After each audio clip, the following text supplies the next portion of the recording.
I'm always dancing to that. I can't help myself. Hey. Hello, friends. Hey, Crystal. Hello. No, it is kind of a bop. I'm always. Yeah, it is. I like the. It's got like my computer setup has a little subwoofer and like the 15-year-old speakers that I have, and it gives like a little bit of a bass. It's nice. So hello I like it. everybody. Welcome to Dragonmount. I'm Tom, and this is Crystal, hi. Yay. No Ebony tonight. She has mom duties to attend to, so she is attending to those mom duties for Avienda, and she doesn't want to get, in trouble. She doesn't want to incur any tow. Hello. All the good vibes, all the good vibes.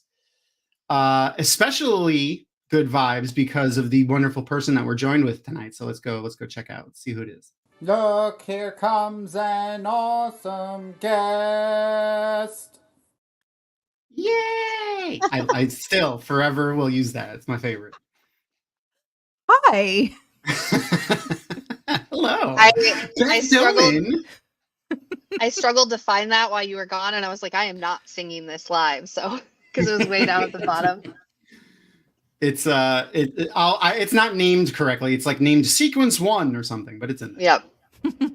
Hello. Hi. How are you? Peachy keen for a Monday. Yay. That's what Ebony usually says. Ebony's usually like, this is the best part of Monday. Yeah, it's a Beth. A wild Beth has appeared. Hello. And if you're excited by seeing Beth and all of our ugly faces, well, my ugly face and the two beautiful faces above me, hit that like button, and subscribe, and make sure to go over to @BethDoman, also on YouTube and on Twitch, and subscribe, like, do all the things. We want to, know what you guys think, so make sure to leave comments on the videos as well. So, Beth, what are you up to with yourself? What games are you playing? What can we watch you do? So I have recently gotten serious about my YouTube channel, and I'm doing reaction videos to different TV shows, and I'm currently reacting to the One Piece live action show on Netflix, which is amazing. I still have 2 episodes to finish. Taking my time with it because I'm like savoring it, and I'm currently playing Horizon Forbidden West when I'm streaming on Twitch. I love that. I Either love that series. one or Fortnite and Overwatch, which my toxic love affair with Overwatch. I have one of those with League of Legends. I occasionally go back and play League of Legends because I like those MOBA setup games, but I immediately turn the chat off because of how horribly toxic it is. Yeah. It's terrible. Yeah, I get it. I get it. And I'm excited. So that's cool though. I love the Horizon series. It's games. so good. It's so good. It's fantastic. Have you played them, Crystal, at all? Nope. They're post-apocalyptic, like way in the future, essentially, like human tribal type setting. It's an interesting setting, but they still have some tech because, like, when the world fell, it was in the future of our time. About 70 there's years still in the some future tech that exists, from now. and yeah. A lot of the creatures that are roaming the land are like these animal-like robots that were created to help like sustain the environments of the world. Terraforming. They were re-terraforming the planet. Okay.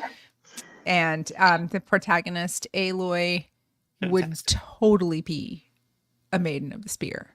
Oh yeah, 100%. I mean, she's redheaded too. She's a redheaded warrior who wields a spear. She would totally be a Maiden of the Spear if she was in the Wheel of Time universe. So yeah, one of the many reasons why I like her. Oh, that sucks. Do you have? They have them on PlayStation 4 and 5 as well, but yeah, I mean, they for a PC they do eat up a lot of graphics because of the open world setting and how like the depth of field and stuff like that. But such great games. And this is why you should always play all open world RPGs on a console. Just saying. I mean, if you have a decent PC, it's tough. It's like they're expensive now with the way gaming is turning. But hopefully, maybe when they go quantum, it'll get cheaper. Maybe someday. On the other side of things, Aloy is also, so she's a female protagonist. And in the first game, at the very least, there's no like annoying, oh, hey, Rosa. There's no like annoying love bullshit storyline. It's all like she has a really strong character, and it's just a fantastic game. I love it. You should totally cosplay as Rost one year. Oh, that would be awesome. I could do it. You could get his beard game going on and do like the intricate braids that he has on it 100%. I could do it. My beard is long when it's not curly. It's not as long as his beard is. No. But like it goes down to there. Yeah. You could do some Rost cosplay. Like, because my shit is curly as fuck, but like that's pretty long. Yeah. That's wizardly, I think. You could straighten it. Yep. You should straighten it one day and see what it looks like. Rost cosplay. You should totally do it.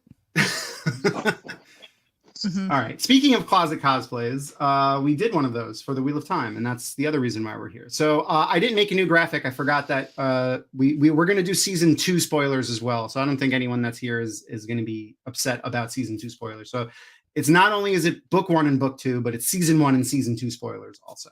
And I'm going to update. And then at the end of the show, like usual, we're going to go full spoilers. So if anyone wants to dip by then, that's cool. And I'm going to get ready to start the actual watch party over on Twitch. So if anyone wants to actually join and watch the watch party, head over to Twitch, and you can mute our discussion on Twitch and just join the watch party so that you don't have to hear it in both places. Or you could just follow along and we'll give you guys time, like shout outs of the time as we go.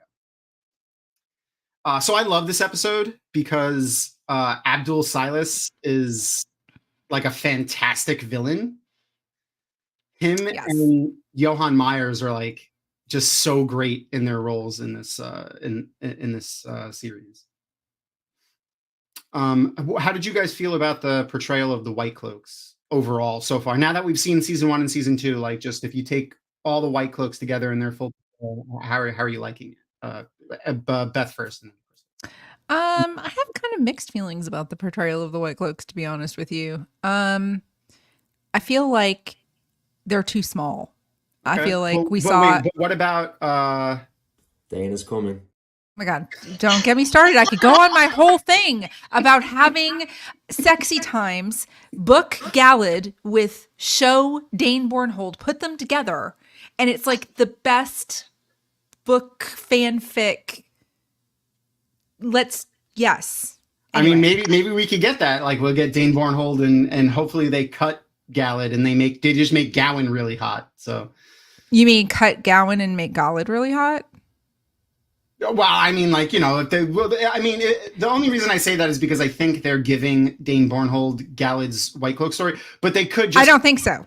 No. I think they're making him the redeemable White Cloak. I think that's what they're going to do with him. Nope. I mean, they're going to make him a redeemable White Cloak, but they're not going to give him Galad's story.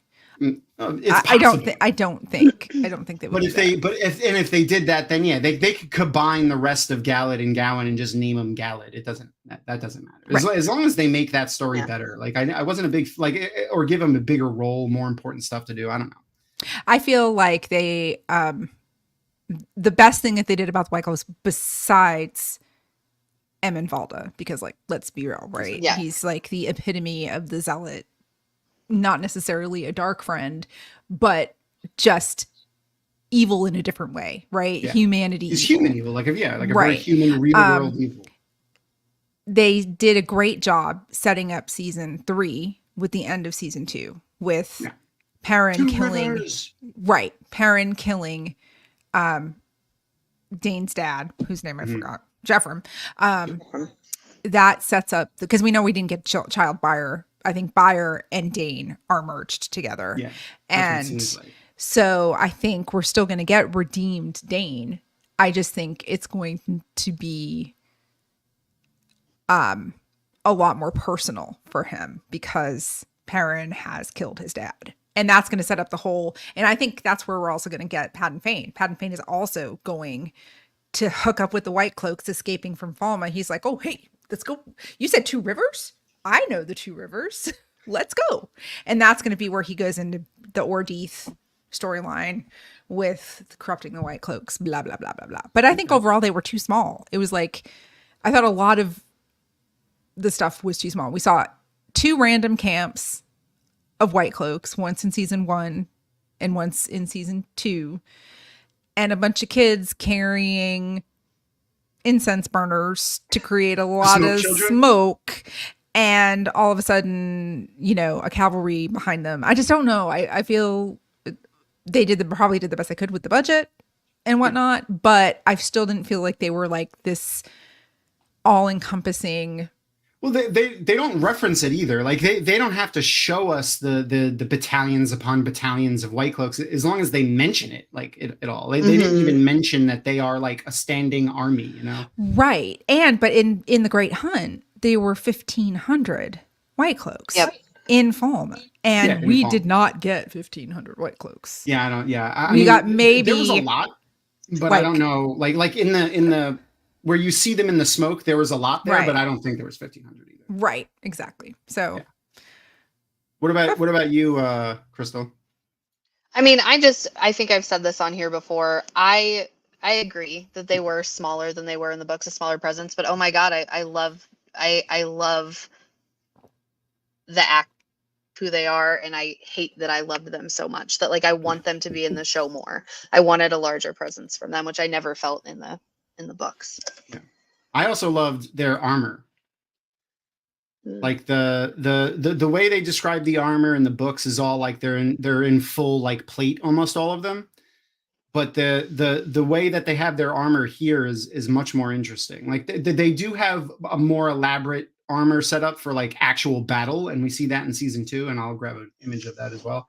But whatchamacall, the armor, like that one shoulder piece or whatever you would call it, looks really cool. Like, and the fact that they depict the ranks with the colors and stuff is also interesting. I think that's enough stalling time to give people time to tune into Twitch. So I'm going to get ready to start the Twitch stream now. So if you're going to try to line up the timings, I'm getting ready to click start. So go ahead and get ready for that. I have to navigate to the correct season of the Wheel of Time, because it was like, so we had all the trouble of finding season 2 at one point, and apparently it was broken everywhere. Now it's suggested immediately season 2. All right, I got it. All right, so I'm going to be clicking start now. So, if you're getting ready to line up with us, you should be able to start soon with that. Okay. So I'm excited too. So not only we get White Cloaks, but we also get Shadow Logoth, which is awesome. Right. Go I was just gonna say Barney who. Oh.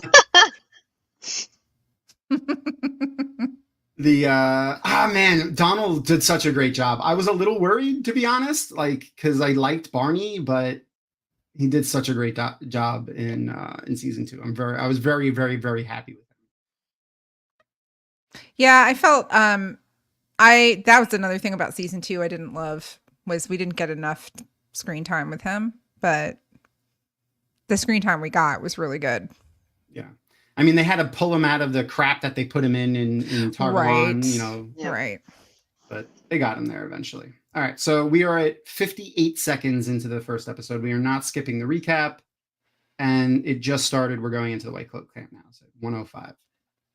Yeah, even the camp itself looks small. Right? It's well, and I can kind of 3, 4, 10 tents, maybe, like maybe 50 people at the most. Yeah, well, that's all they had with them when they found.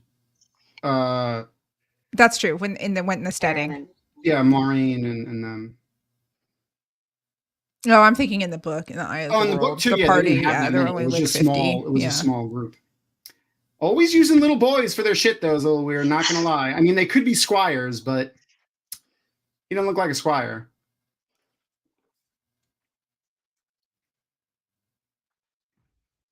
I don't see any women for him to be like someone's kid who's like a camp hanger-on, but I don't know. I don't imagine the White Cloaks would have any camp hanger-ons, honestly. They do. I was going to mention his hair. That kid really does have some nice slick back hair there. They kidnapped it. I like how you referred to Okay, I the- gotta divert my head for a moment. I apologize. Oh no. Oh, the little bird? I want to eat one. I want to try one. Tom, I would try one.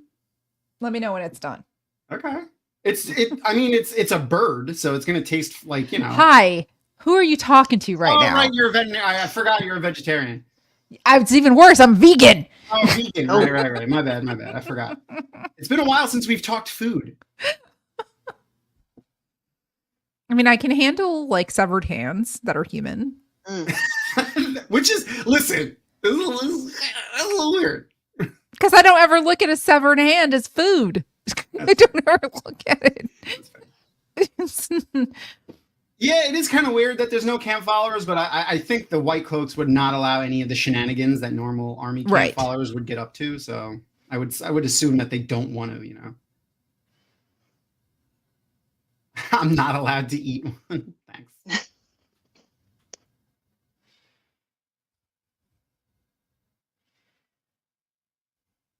Oh, it's so like I this do love scene- that imagery there. That Mhm. was probably And one of the best shots of all of season 1, in my opinion. Yep. The Yeah. reflection in the glass and his Mhm. bloody hand, and the juxtaposition between the stark whiteness, the cleanliness, Yeah. and the blood and the fire and stuff like that was just really it was exactly, interesting. exactly. I did miss this beginning for the majority of the season, but I liked that, you know, what it's a good 30 or 40 seconds this opening bit, Mhm. and an extra 30 or 40 seconds to an episode, I guess, was enough for them to cut it. Though they did put it in for the finale. I always enjoyed this opening bit. It made me think of actual channeling. It's just really beautiful. I Mhm, love It is. it's the really well the done. way it's woven together. Mhm. Although blue- it doesn't. Do we get extended cuts at some point to see all the things that didn't make That it? would be fantastic. I only watch the Lord of the Rings extended editions. Like those are the only ones that exist for Oh me. yeah. I would totally watch extended edition episodes of these. I need the extra songs that are in those. That's why I liked it. Yes. I was really looking forward to Dance with the Jacko Shadows. I hope we get it in the next Yep. one. Is it really 90 seconds? Let me look. No, I Yeah. don't think so. We have to check. I should have just checked Yeah. now, but I wasn't paying attention when it started. I was really hoping for Dance with the Jacko Shadows. It's one of my favorite songs. Though, speaking of songs, and in this episode, I think is when she does it, is the addition of the Manetherin song instead of her little speech was really good. Well, she gives the back. She gives the after yeah. they sing it. Yeah. If She there gives were an one abridged version. Not scene really. in the Eye It's of the really World I like wanted, a pretty. it's close. Is it? It's Okay. close. Oh yeah, She just wasn't standing on the, on the right. front steps with her staff, which that was the one scene from the Eye of the World I always wanted to see. It was just that moment. But this was pretty good too. I think I wasn't mad about it. I've mentioned it before about the Trollocs here too. Does anyone think that there seems to be different types of Trollocs? Like we have more animal-like Trollocs that are running on all fours that don't have any armor, no weapons, no armor. And then we have armored Trollocs running on upright on two legs with weapons. So it just seems like maybe like there's more animal-esque Trollocs and less, and then more human-like. Humanoid, yeah.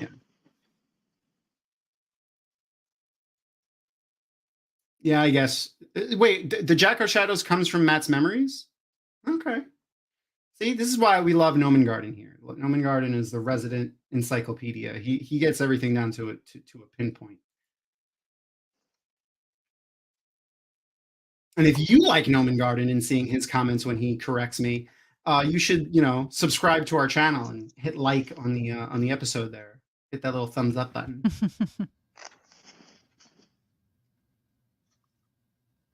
This scene, it was almost taken right out of the books too. I went back and reread it, like the Terran ferry, like crossing the ferry and then it going back and sinking is almost right out of the books as well.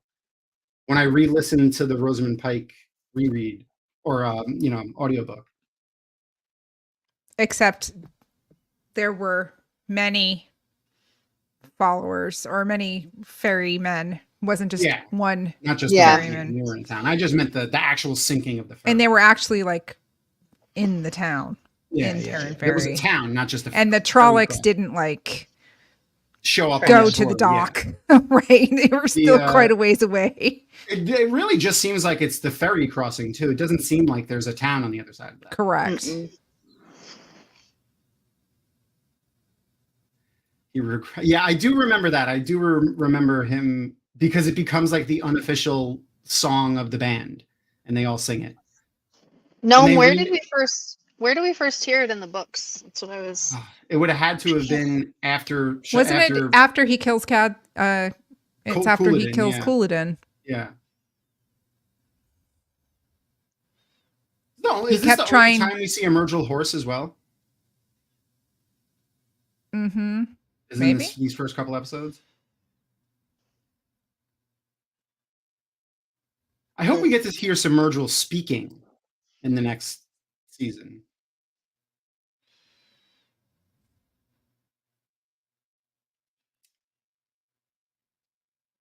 I would be like the only reason I'm fine with the change to the Mergel with the weird Sarlacc mouth. mouth. But the but the only reason I wouldn't like it is if they took away their ability to speak, because I always felt like that was a little extra creepy to them, and it made more sense to be able to give orders out and things like that. So Your son is dead, yeah, friend. he's very dead.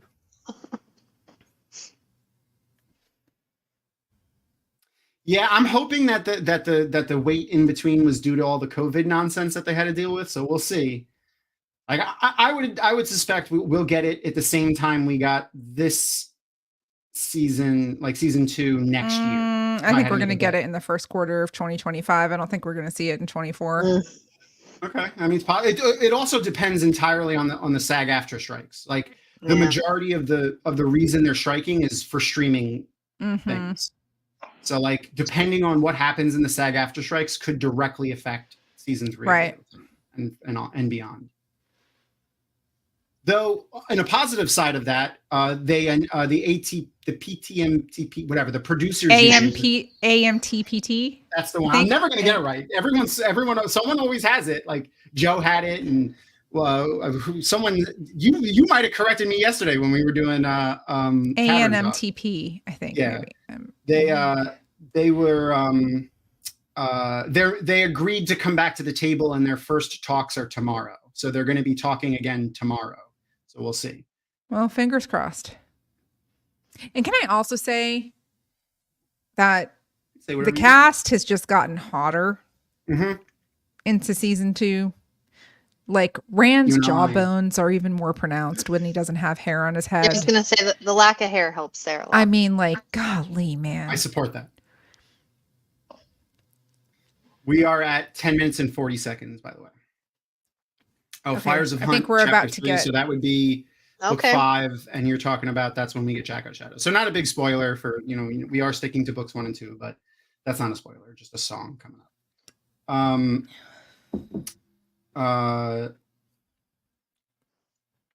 I do. I like him with a shaved head, and it makes so much more sense for him to shave his head. Him having red hair and wanting to hide the fact that he could be Aiel.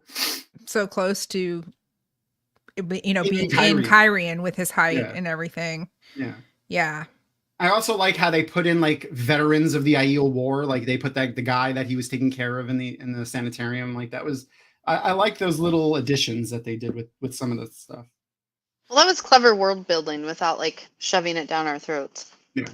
I mean, especially with the like this in the background right here, the ruins and stuff like that make me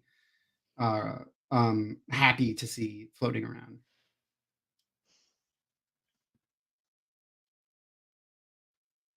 Yeah, it was gorgeous. To be honest though, like the fight in the sky, William, was always a little weird to me. Like, how did that happen? Why did it never happen again? Why were they displayed in the sky like a projection? Like, it never really made sense to me in the books. but I liked the way that they did it in the show. It was great. And I really love, there's a particular scene when you get a view of the tower from the crowd, like it's like the camera's here looking in this direction, and there's like people in the crowd looking up, and on the top of the tower there's a break in the wall, and you just see this black silhouette of one person standing there, and it's Rand. And it was a really cool shot.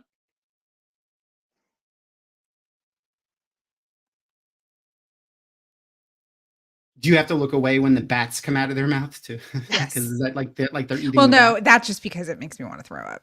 That's fair. I'm a sympathetic vomiter. The special effects team did a great job because it looked real. Like it looked like I want to ask, like, how did they do that? Did you have to put something in your mouth? Did you have to put like a fake bat in your mouth and like pull it out, or like how did that work? Yeah, I mean, I'm a sympathetic vomiter. So Oh, okay, I get it. like when I see someone throw up, it makes me want to throw up, which was Yep. a real challenge when I had children in my house. Oof. I was gonna say, yeah, you couldn't work at an elementary school. It's Favorite scene from season 2. Crystal, Beth, do you have one off the top of your head? Favorite scene from season 2? Oh my god. no. Oh, yes. Okay. When Rand finally goes back into Tel Air and Riyadh, and he's on the Wheel of Pleasure Pain, and we see Lanfear cosplaying a Semirog. That Okay. was my favorite scene. I mean, That's a good scene. but I mean, not for like an emotional impact, but because it was everything that I wanted it to be. I mean, Wheels of Pleasure Pain plus Lanfear cosplaying a Semirog is like the best combination of all things. Yep. Did we just find out one of Beth's kinks? Polling chat. I have a lot of favorite scenes in season 2. There was one particular one. I'm trying to see if I could find the picture. I don't have it on this new computer. Shit. There's the scene. There's the scene when Perrin and Avienda are talking at a campfire right after they rescue each other from the White Cliffs. Oh, and she's explaining Giotto to him. Yeah, and she laughs at him at one point. Yes. And it was just, that was a great scene. I do also love that I am Avienda of the Nine Valley Septa, the Tardada Eel. I cried in my reaction of that when she actually said it. I was like, I've waited 30 years for this to come to life, and it's finally here, you know? I would say, so I have a few that come to mind. The scene where Egwene like burns the tree. I just remember just those moments when she, you know, is a Damane in the books and how pivotal that was. So I loved seeing those. Then I think it's the very last scene, like the very, very end where, you know, Lanfear walks in like she has just conquered the world. And oh, wait, like that was just the her very reaction to Mogideon was crazy. Like her being terrified of Mogideon. Yep. Makes me excited to see Mogideon in season 3. And what is that actress's name? That Oh, I can't remember. She's Spanish though. so Isn't she from good. Spain? I think she might be España. The dinosaurs, yes, that's funny. Probably, you know, that's probably where we got them. But there's always been giant lizards in like mythologies of like all around the world. And fun fact, it's not a Wheel of Time fun fact, so I won't play the kitty thing. But it is a Rafe fun fact. When we had the chance to interview Rafe, Dragonmount, Kathy and I, you can go find that video on our YouTube when you're done with this. When we're done with Laia Costa. Yeah, that's her name. The very first question we asked him was what is his favorite dinosaur, and his answer was Pachycephalosaurus. Pachycephalosaurus, yep. And for those who don't know, that's the one with like the hard bit of skull on the top of their head, and they like ram into things. They were in Jurassic Park too. I'm gonna say I think I have one close by for my 2-year-old that is also one of his favorite dinosaurs. He immediately had that dinosaur. It wasn't like he didn't go, I don't know. He went, I think it would be Pachycephalosaurus. I was like, all right, okay. He was very happy we asked that question too. Thanks, Gnome. I'm gonna have to remember that. Somebody in chat, or maybe it was even Ebony, was comparing her to Bjork, and now that's all I can think of. Oh, it's 100%. It's 100% accurate. She's very quirky, just like Bjork. Yeah. So William asked about the little girl and the dark friend social scene. Well, we're like what, like 95% sure that her and her mom are Tinkers. Yep. Yes. Yeah. So the idea of her being in Tel'aran'rhiod with her mom is weird, unless they were taken there in the flesh. That's the only thing I could think of. I don't think that they were in Tel'aran'rhiod, though. The X-ray did say it was Tel'aran'rhiod, but that could have been a mistake, so we don't really know for sure. I mean, why would there have been Trollocs walking up? That's another great question. Yeah, it doesn't make sense entirely, unless it was, like they said, a dream shard, which is where where Ishamael would have complete control over everything. But then why would he put the Trollocs out there to chase the little? Like, it doesn't make a lot of sense. What was he doing with the little girl? What was the plan? Yeah, I don't know. Well, she was there with her mom. Yeah, but I don't think anything is hope without... that little girl comes back and she's like a badass dark friend assassin in a future season. Like, I hope she comes back and she is leading a band of Trollocs somewhere. Like, that's I want to see that. That's what I want to see, because she was creep. Like, that smile she gave the Trolloc, I will have nightmares about that. Classic not telling people about the wounds you have. I mean, we saw what happened to poor Sam in The Last of Us when he didn't tell anybody. I mean, he told Ellie, but there's always the one. Talk about a heart-wrenching moment, man. Yeah. We also did a Last of Us rewatch, which Betch joined in several episodes for. That was one of her favorites. Because I don't know anything about The Last of Us. Yeah. You're an expert on Last of Us like I am on Wheel of Time.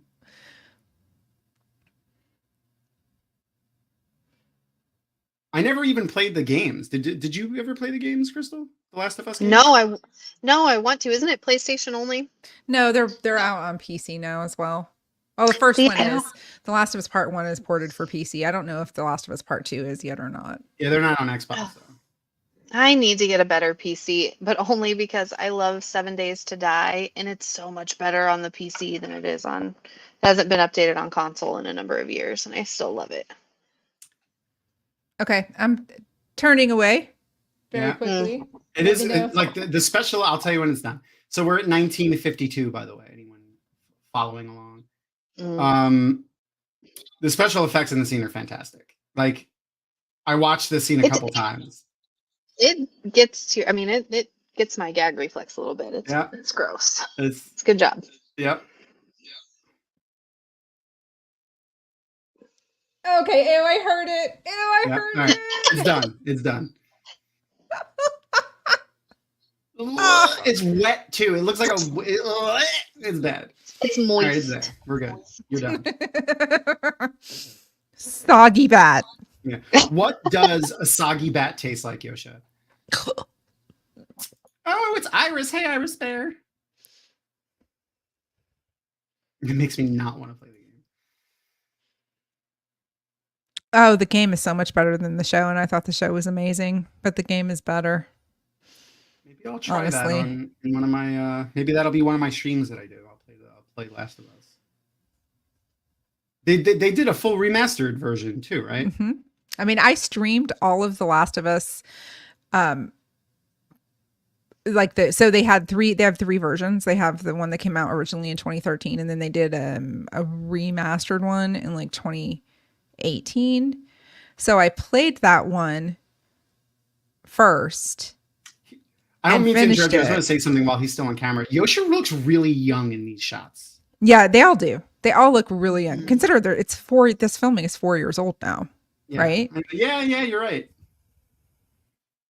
But anyway, yes, Last of Us. And then I finished it, and then I realized that The Last of Us Part 1 was remastered for the PS5. So I went and bought it and immediately played it again. So I played The Last of Us 2 times in like 3 weeks. Wow. And streamed both of them. Yeah. I wonder if her ward affected them. Oh yeah, they are in a circle around that. Did you? Yeah, I did. I did not notice that until you just pointed that out. Look behind them. See on the ground? They're in a hard circle, like a semicircle around there. Yeah, that would be Maureen's world. That's a really good spot there, Noman Garden. I never saw that. And Rand was outside of the ward, though the others do claim to have dreams about bats as well. So maybe her ward didn't protect in the world, from dream, like they didn't shield in the dreams, but it was a physical shield to the bats. Mm-hmm. One of my favorite lines in season 1 coming up now after Egwene leaves, and it's from Matt. Right here. Yep. Coming up. Yeah. It's after Egwene leaves. With the person who throws fireballs or something like that. It's like the My best lady line. does toss fireballs, so The lady does toss fireballs. He did an okay job getting Matt's sass, but he was a little too dark for me. And I didn't really notice it until we saw Donald. Yeah, he wasn't as playful. I always thought of Matt as more playful.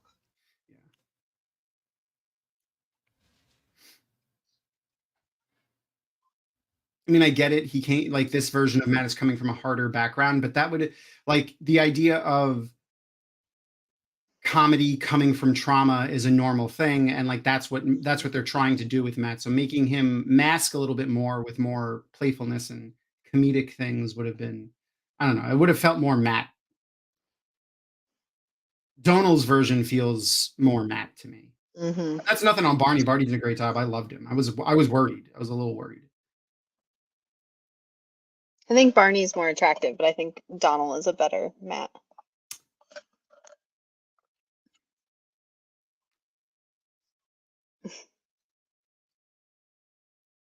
Let's try to stay on her good side.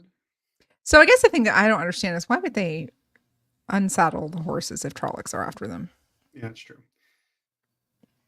That's just me, but yeah, that I mean that doesn't make sense. I mean they rode them really hard. She healed them. I don't know, like why.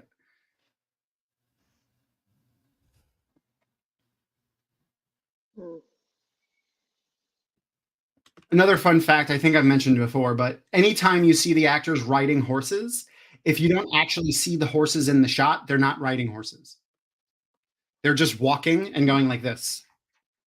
They said they did that to save the horses when they were doing shots.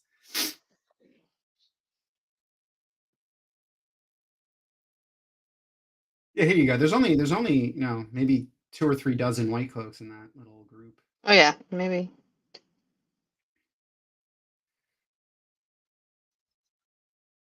And the majority of them are wearing that silver armor, which I would assume is just the normal rank and file, but Emin Valdez is more, okay, yeah, no. The other guys are white, and then the silver are the questioners, probably, right?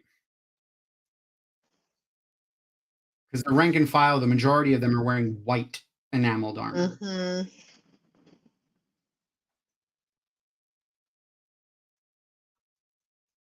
And in a minute here, Dane Bornhold is gonna tell her to go and seek healing from an Aes Sedai. So do we think that not Dane, Jeffrem. Do we think Jeffrem is an outlier in the idea of where White Cloaks stand on Aes Sedai, or are they making the White Cloaks in general a little less? See, I think it's the difference between the White Cloaks and the Questioners. Like they're making the Questioners much more the complete, by hardline zealots. Yeah, that's how I took it. Just the way he goes up and touches. Oh, it's so creepy.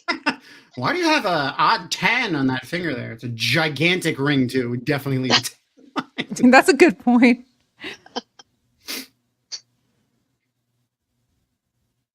Oh, he's so good. Like he's so good to hate. Like I just think I wasn't sure if we were going to see him in season 2, and when we saw him in episode 5, so happy. I was so ecstatic. I was like, as soon as I heard that voice outside, I was like, Argh! He's just creepy, and I love it. Yeah, I love to hate him like I love to hate Dolores Umbridge from the property that's not named. Yes.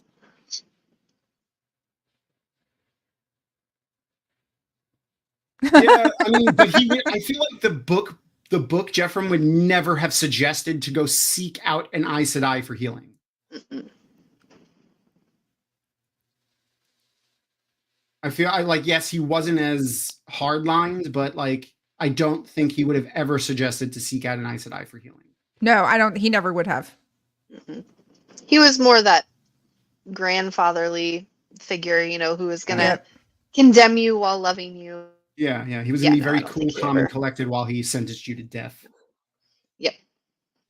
I hope they go further into the Thankendar forged blades and stuff like that.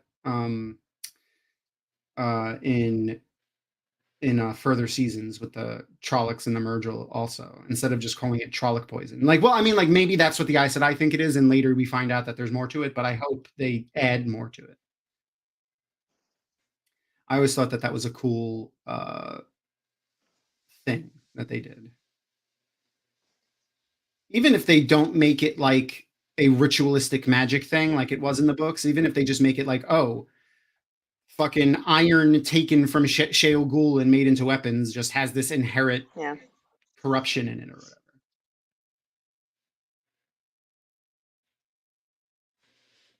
Though I'm sure people would still find something to be mad about.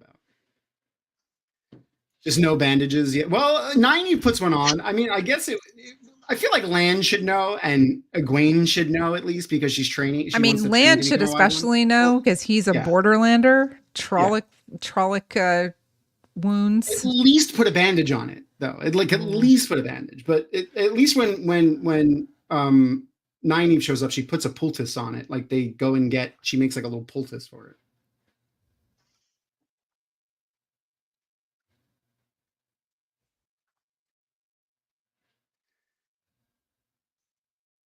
And they do a good job setting up the Aes Sedai circle talking, I think, for book readers, like to understand how Aes Sedai can't lie. But I think they did a good job with introducing the world of the Wheel of Time to a non-book reader. Yeah, I agree. Oh my God, are we about to get it? Are we about to get my favorite scene in all of season 1? I'm glad you're here. It's a great show. What scene? The Weep from Manetheren scene. Oh, that's my absolute favorite scene in all of season 1. Yeah, that is a really, really, really great scene. And you weren't at bridge.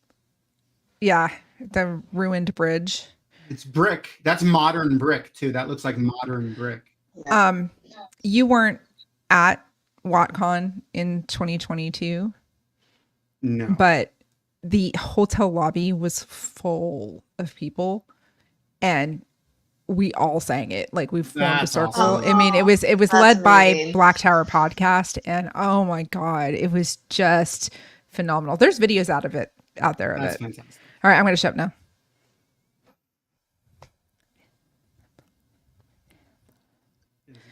It is really great. Also, they all have great voices. Yeah.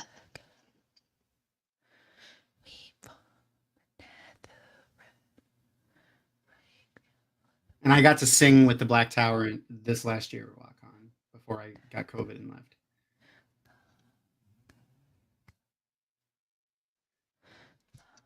I hope as the seasons go on, we get more music. I feel like there was more music in the books than we've gotten to hear so far. Yeah.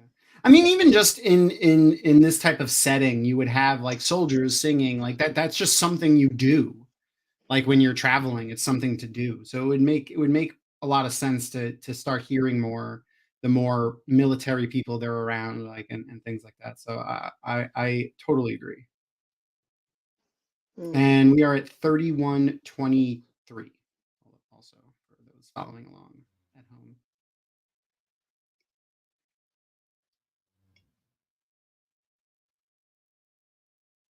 One thing I do miss in season 2, and I guess we're not getting it, is the origin shorts. I guess we're not getting them. Yeah. I mean, hell, they still owe us Lance from season 1. Yeah. I did hear that they made them, but there was some sort of issue surrounding them. Maybe those parts are tied up with SAG-AFTRA. So they can't release them. because they were still being created and like the strikes happened, the show was already done, so they didn't need, maybe. Yeah, but also though the show is not a SAG or WGA show, but maybe the origin shorts are. Well, that's what I Could mean. be.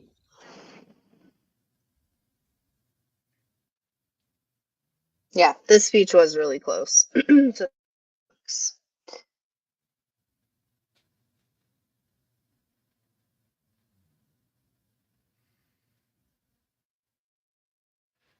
The oh hey String Flame, what's going on, man?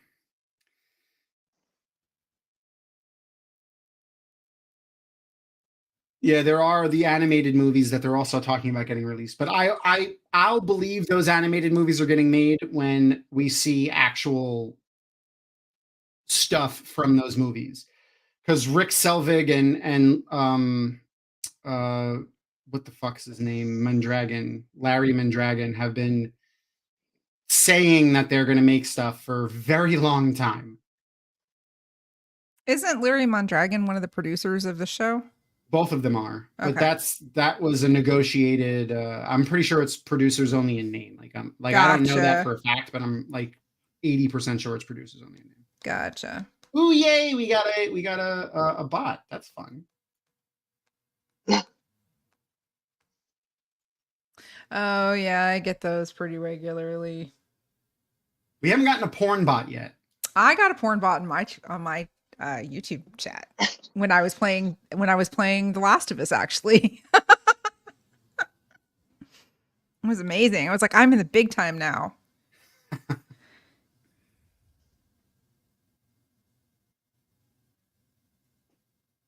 You can't mod Twitch from StreamYard. Yeah, I didn't have it open. Sorry. That's fine. The yeah, they were supposed to be released in August of last year.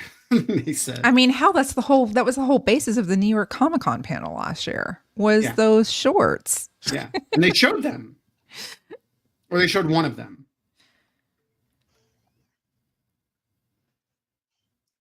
But I could see Rick and Larry giving them shit about the rights for that because apparently they're giant assholes. I mean, I never met Rick Selvig, but Larry used to come to Jordan Con.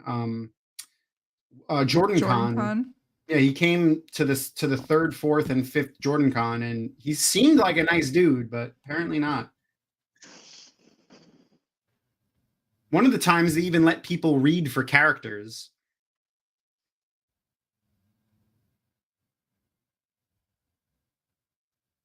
They had like a producer and everyone there, and they had people come into it like a little room. I read a scene for Perrin, and they were like, "Can you not have a New York accent?" And I was like, "No, I'm not an actor. Maybe if you train me, but."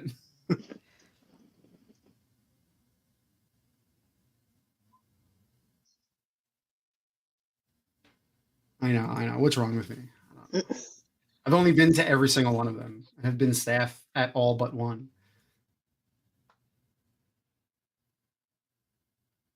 Oh, poor Rand. He's a little heartbroken boy right now. This is. I hope this isn't like foreshadowing of broody emo Rand. I don't mind broody emo Rand as long as his head is shaved and he's got, bring it. Yeah, and if he starts training with the sword like Lan with his shirt off. Mm-hmm. Yeah, I'm so sad. And Rafe did say in one of his recent interviews that we're going to get more Lan training Rand scenes as well. So I'm sure we're going to see some of that.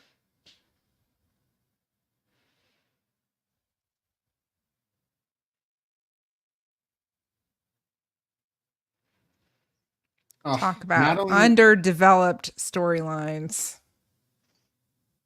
Perrin? Mm-hmm.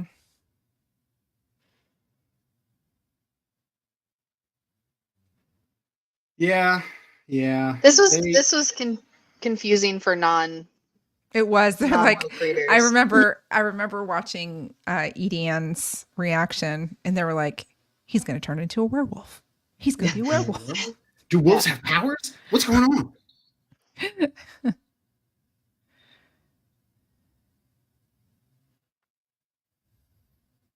It is weird. Yeah, go ahead. No, I was just gonna say it is weird that they like did this and never really referenced wolves again for the most part. Just to cut. Like, I mean, I think, except in, the whole White Cloak camp being overrun by wolves. yeah, And Perrin's eyes turning gold. I mean Perrin mentioning them to anybody.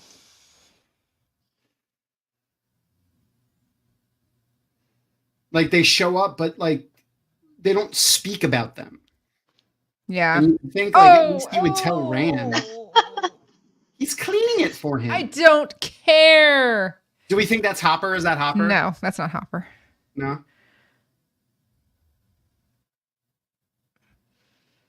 In season 2, since this is season 2 spoilers as well. I know it just says season 1 there, but I forgot to make a graphic for tonight. So I we cried are season so 2 spoilers hard. as well.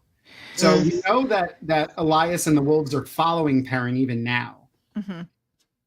Maybe now. They start following him in season 1. We don't know when exactly, but he did say that they started following him. But they've been following him for months. They were behind the White Cloak attack.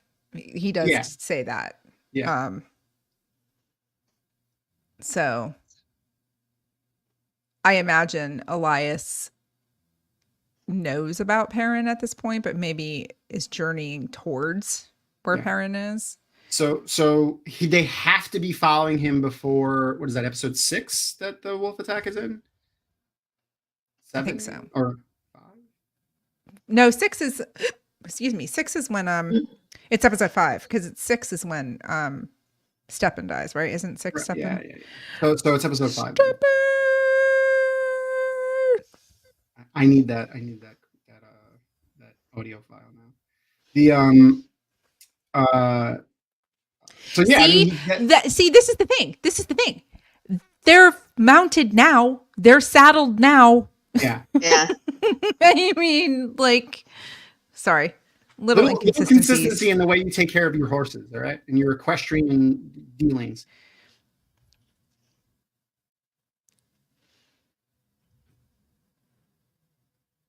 And here we are again with our 2 different types of Trollocs running around. Well, lots of different types of Trollocs, but 2. Some bipedal and some, yeah, subspecies maybe. I don't know.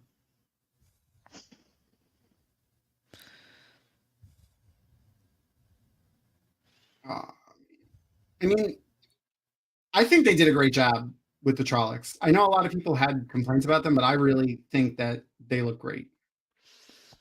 I think when we get the close-up shots of them, the practical effects are really good, but the CGI. Well, yeah, the CGI in season 1 took a beating because of the budget. Yeah, but like in the first episode of season 2.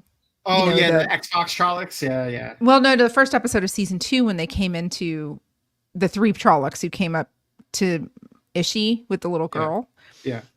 They did such a good job of conveying that they used to be human. Like the in the eyes of the Trolloc, that Ishi, caresses his face. It's clear that, they made Ishamael the maker of the Trollocs instead of Agenor. Yeah.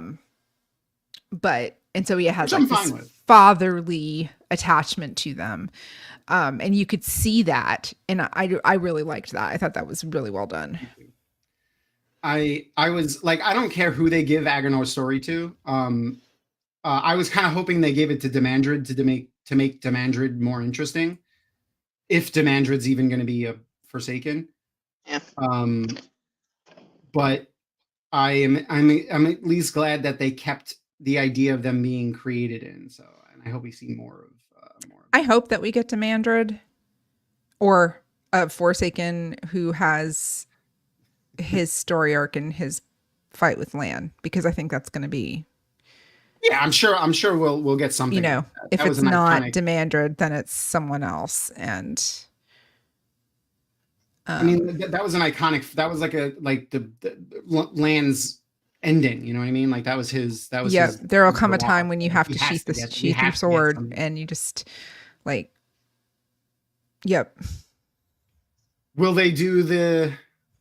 I guess no. You know what? That's a book 3. We'll wait to the end. To remind everybody, yes, only book 1 and 2 spoilers. Oh, and sorry, I'm breaking your rules. No, you're- Breaking the you're good. We will rules. do Breaking a the full book rules. spoiler. Like most of the stuff can sneak by to people that don't know, and we won't know. But like if we can pick it out, we get it. And we'll do a full book spoiler at the end of the. Oh, there we go. He had a. So there was a bandage. He had some sort of covering on it.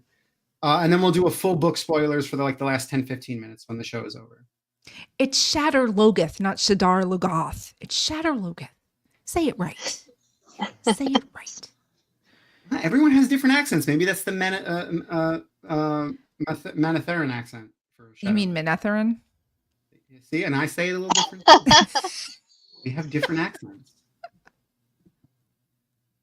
That was always my favorite thing that George Lucas said about pronunciations of names in the Star Wars universe. He's like, galaxy's a big place. People have different accents. You say it however you want. And I just go into that with everything.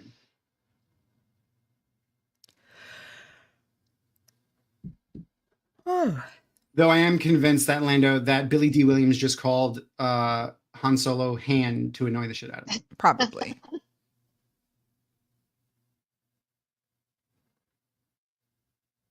This is also one of my favorite scenes in season 1, when Perrin and Matt are talking here.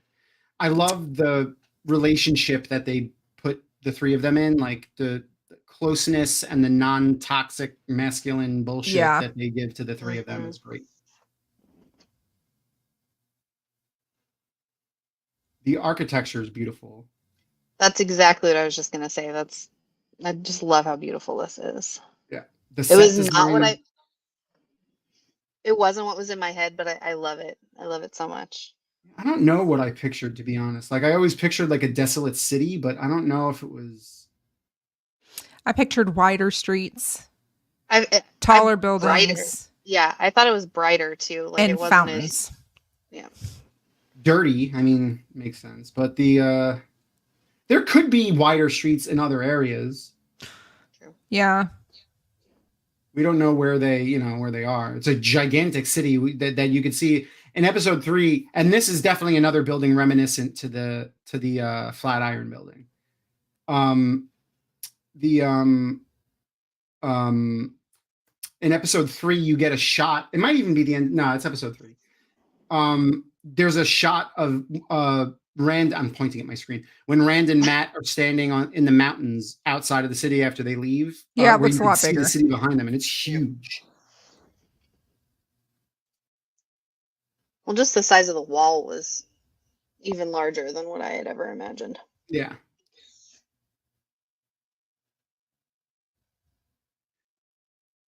Madeline is a fantastic actor. They all are. One thing you really can't complain about this show is the acting. Even if you didn't like the casting, they've all done phenomenal. Absolute phenomenal job. Yeah, here we go. This is where Matt essentially tells Perrin he loves him.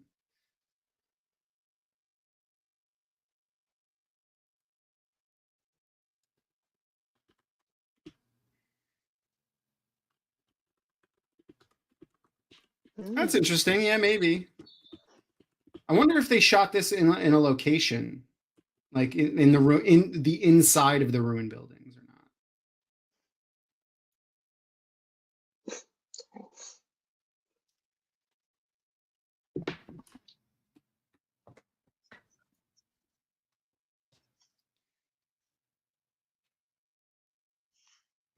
She says, what is it?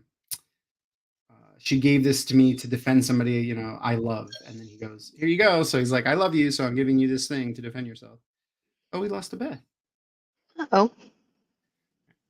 I'll put her backstage for a minute until we see if she comes back.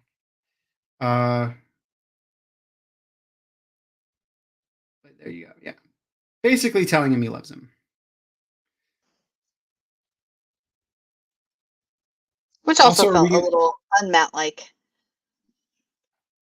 Are we going to see Perrin do any blacksmithing, do you think? I hope so. That's such an important part of who he is. I really hope so.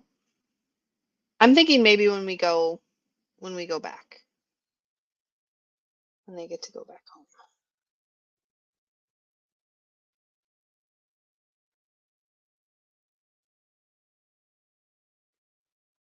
So there's a scene, the scene coming up when he gets rid of a dagger, he finds a dagger. Yeah. Yeah. Just before he sees the dagger, though, he sees that shadow kind of cross in front of the doorway there. It looks a little bit like Patton Fane, the shadow, and you could hear the whistle a little. I forgot to turn captions on for today. Yeah, captions are important.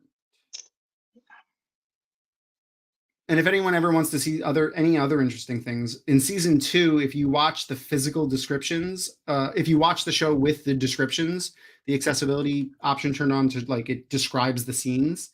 There's a lot of interesting things in the way that they described throughout season 2. The way they name things and where they say things are. The references to where they say things are is very interesting. I know budget-wise, the way this plays out in the books would have been probably pretty impossible, but I was a little bit sad at how this story got cut down. There's a Beth. A wild Beth is back. I'm sorry. You're My good. madre made me an alcoholic beverage. Ooh, tasty. She's like the nicest madre. There is an option when in the settings, like you have to go into the settings on the in the actual Amazon Prime app. I'm not sure if you could do it. Like no, if you you're can on, do like, it from mobile. Twitch in the Yeah, top you right can hand. If you hover over, there's the menu items, the topics. You can go full screen, mute, settings, and subtitles and audio is right there. You should be able to do it through Twitch. Subtitles with the English with audio description is what you want, depending on how you're watching it.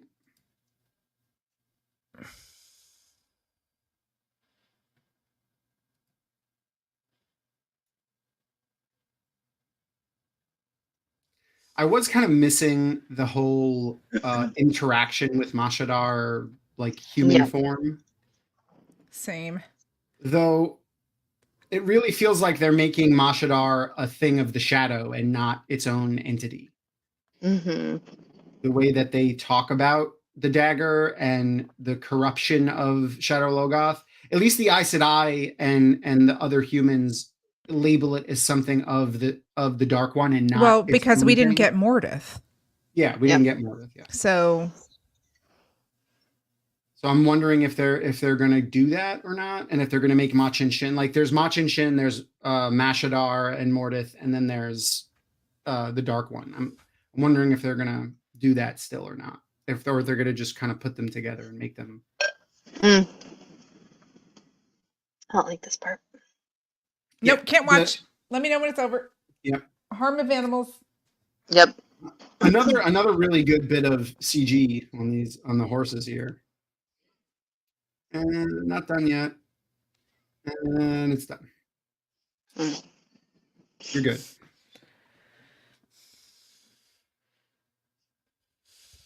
You think he would have been silly, especially when he grows all big? I think it would have been amazing if we could have had Mordeth. I'm pretty sure Mashadar was coming anyway, to be honest. I wonder if they're making it so it's like Matt got the dagger and now Mashadar is like, all right, get out of the city now so we could spread my corruption, and it like pushes Matt. And okay, so when she says that, I'll find you. Did you guys ever watch the movie The Last of the Mohicans with Daniel Day-Lewis and Matt? Yeah. No matter where you go, I will find you. No matter how long it takes, no matter how far, I will find you. That was the vibes that I get there. Daniel Day-Lewis. Egwene was channeling Daniel Day-Lewis there. Also, one of my favorite movies of all time, ever. I haven't seen that in a long ass time. They filmed it in North Carolina when I was in college. In in Western North Carolina near Asheville. I went to UNC Asheville, and I cannot remember the name of the national park that they filmed it, but man, I was in the Army when that I was in the Army in basic training in 92, and they let us go home for Christmas break in the middle of my basic training, which is like the best thing ever. And I went and stayed with my dad, and he lived half a mile away from a dollar movie theater, and Last of the Mohicans was playing at the dollar theater. I literally went every single day while he was working to go and watch that during the day. Like, I think I saw it 10 times in that 8 days that I was on break. And then I bought the soundtrack on audio tape and a Walkman and contrabanded the Walkman back in with me and hid it in my laundry bag. And I used to listen to the Last of the Mohican soundtrack to get me to go to sleep. My last 3 weeks of basic training. The dollar theater thing, it wasn't a thing up north. Like, we didn't have dollar theaters in New York that I like in the, you know, around the city on Long Island and in the city. I never saw dollar theaters. The only cheap theaters, which we played some older movies during the day, at night were porn theaters. So we never went to those. The floors were a little extra sticky. They had and fun fact that one of the songs from that movie, No Matter Where You Go, I'll Find You, is from a group called Clannad, and they're an Irish band, and it's Enya's older brother and sister. Oh wow. So if like you're a fan of Enya, you would love Clannad. It's very similar.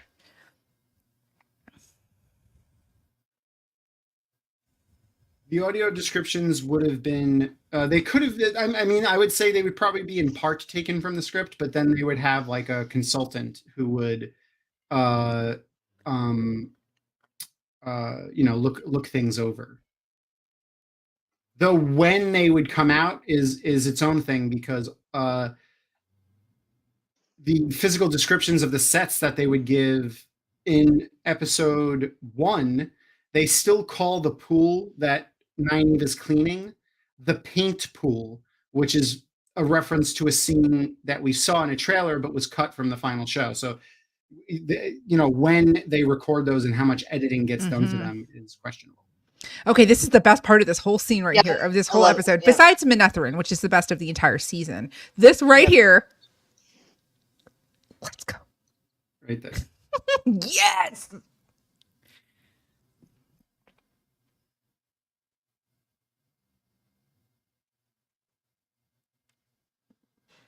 Woo! It's my girl right there, Zoe. Yay. So, and that is the end of the episode. She is so good. I remember seeing that at the end of watching that for the first time and just being like, oh, I gasped. I audibly gasped. Yeah. And then when I watched it again with my family, I remember just like turning to look at them to see their reactions. That's why my husband doesn't like to watch with me, because I watch him watch it. Are you one of these people, Crystal? I usually have my own chair in my living room, but if I sat close enough, I absolutely would be like, yeah, no, it would be me. But I'm definitely one of those people. Yep. I'm one of those people that just says this is my favorite part to all the parts that I like. I'm like, no, this is my favorite part. This is another one of my favorite parts. I do that with everything. This is my favorite next favorite part, besides the favorite part. Exactly. The favorite part. They are short. They were. We got an average of 6 to 7 minutes more per episode. This, when you think about it, over 8 episodes, it's almost a whole another episode. Yeah. Which, yay us. I mean, seriously, I think it would have been, season 2 would have fallen much shorter if we hadn't had that extra time. Extra 5 to 6 minutes per episode. We do know that they had to go back and re-edit the entirety of episodes 1, 2, 3, 4, and 5 after Barney left. So I wonder if a lot of that, I wonder if they had to actually lose time to each episode or not, because we know they couldn't film anything additional with him because obviously he wasn't there. So wonder if that ate into that at all. Good question. I'd love to ask them stuff like that, but I know they can't really talk about it. So I wonder if there's a good way to ask them questions about like the editing processes for surrounding that without it being like an issue. Hey, Tom, whatever you're using to hold your phone for your camera is shaking. It's wobbly. Yes. Yeah, that's because I put my foot on my, I have a foot hammock and I put my foot up on it under my desk. I have a new temporary setup right now. Is there an earthquake in Florida right now? Yeah, no, it's me. I got You are monitor. the storm. Take a nice. You are the storm. Yeah, it's true. I'm going to take a nice picture of my new command center setup when I finish it, but it's temporary right now. I got a new monitor. I got one of those 34-inch curved widescreen. 49-inch. You're so extra. I know.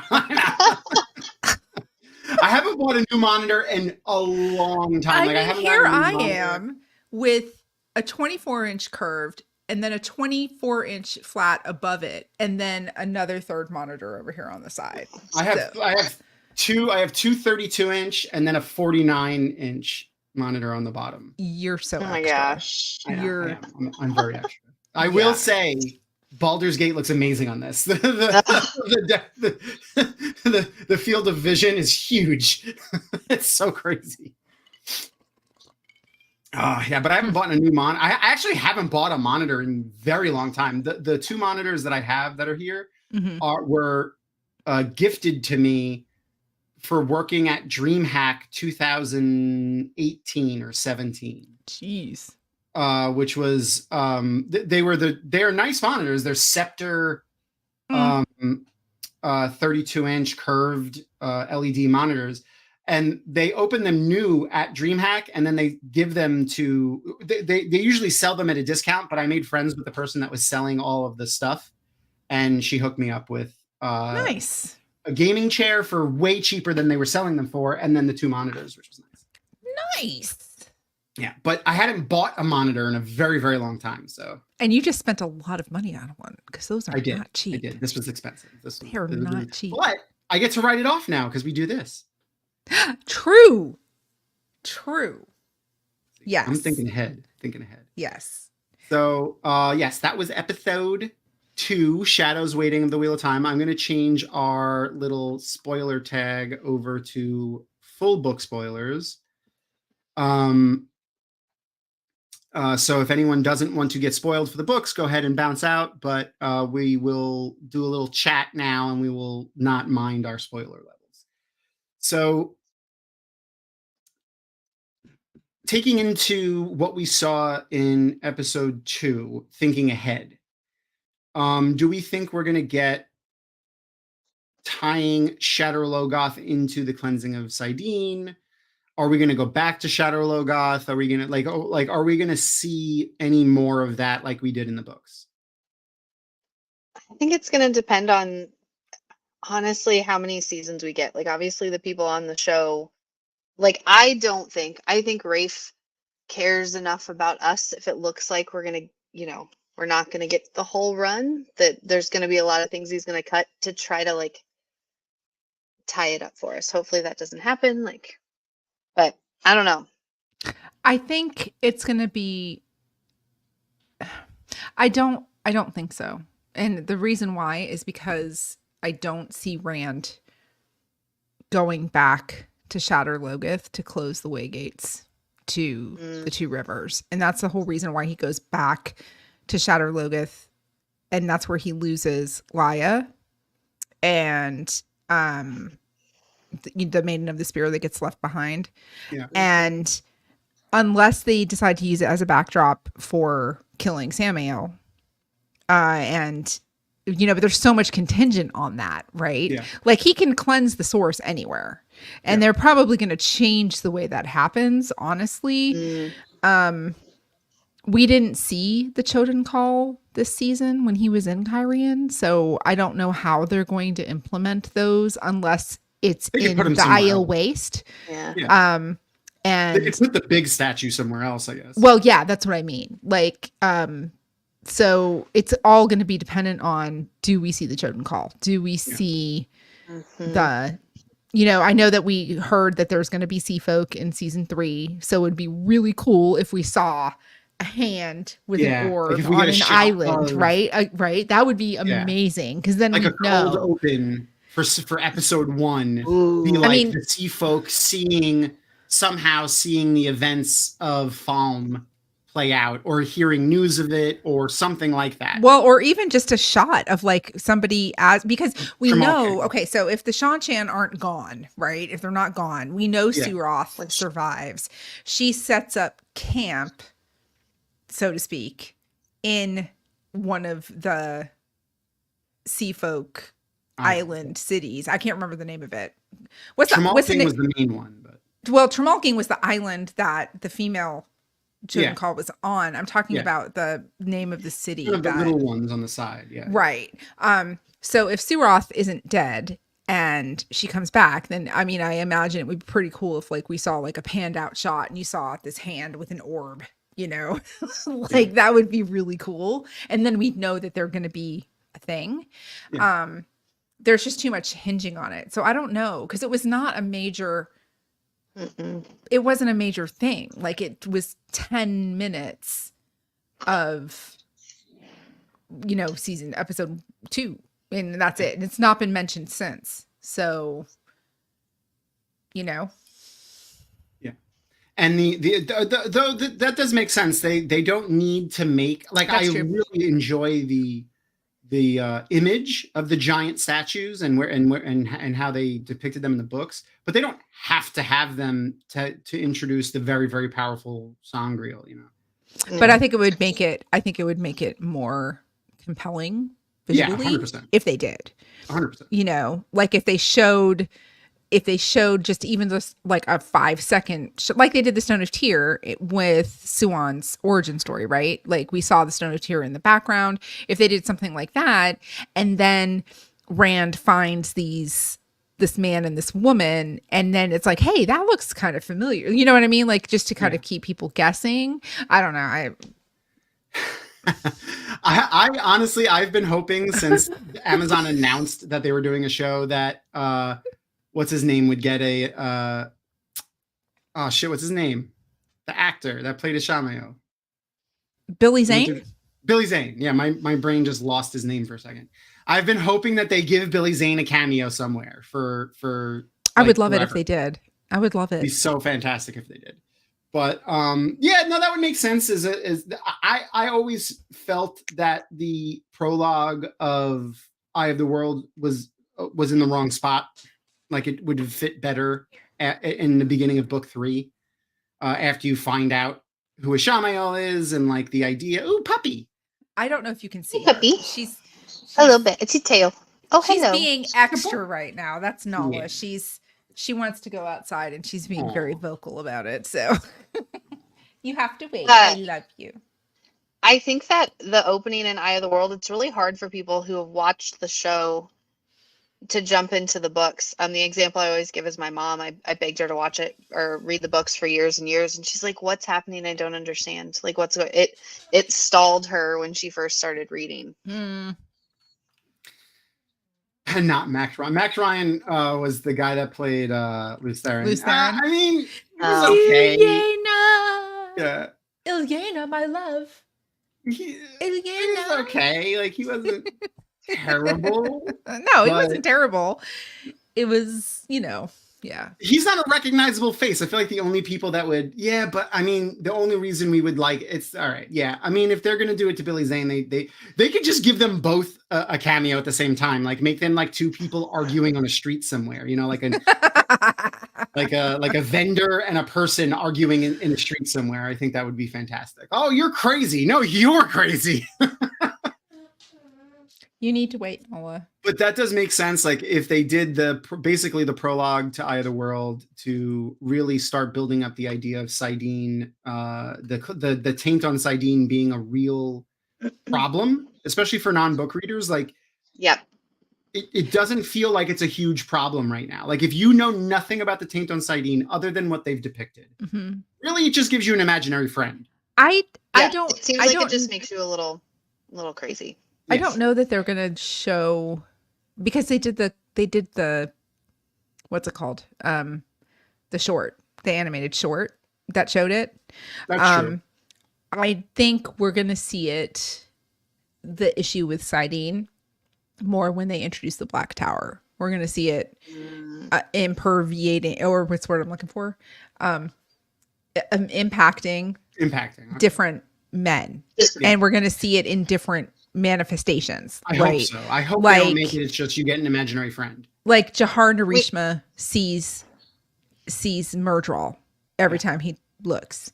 And I hope the other guy thinks he has spiders crawling all over. Right, exactly. So like I think that's how they're going to explain what the taint is. And we might get like some exposition, like maybe Varen giving some exposition on what someone from Brown Nausea. I would personally love it. I can't remember her name, but the actress who played Cho Chang in Harry Potter, her Scottish accent.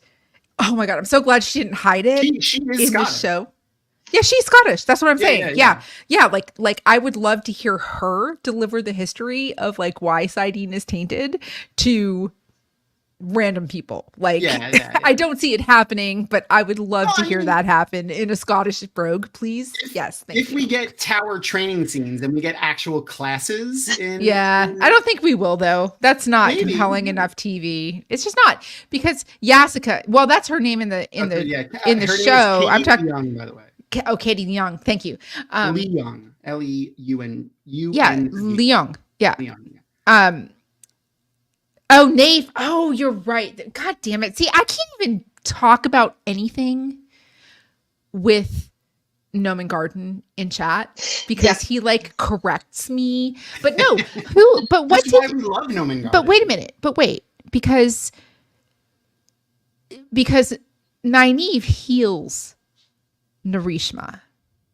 Yeah. Or is that Nafe in the books that she heals when they're in Tyr, and that whole section of Tyr like freezes and then turns to powder when they touch things, and everybody that was in that bubble of evil died? She healed him. Wasn't that Narishma? Yeah, I think it was. And so what was Narishma's thing that he saw? Or was that Nafe that was with her that she healed? Now. I don't remember now. It might have been, it might have actually been, it might not have been Narishma that she healed. I might just have Narishma on the brain. Yeah, who does Nynaeve heal in Tyr? Noman Garden, come on, don't let me down. It is Nat. Okay, thank you. Okay, so it's the N. It's the NA. It's, anyway. I feel you. That I do that all the time. My dyslexia makes that happen to me all the time. So okay, so I had the right scene in my head. I just had the wrong player. It's fine. Listen, there's 2,500 named characters to mix them up is fine.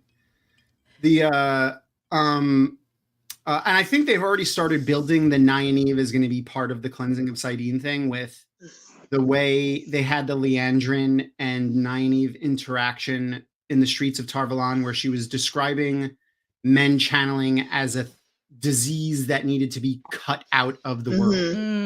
And Nynaeve was like, that's not how you cure a disease. And like that, at that moment, I lost any thought that she would ever pick red in the show. Like, I think they did a pretty good job making you think like what you weren't sure, but it was that moment that I was like, nah, she's that's fair.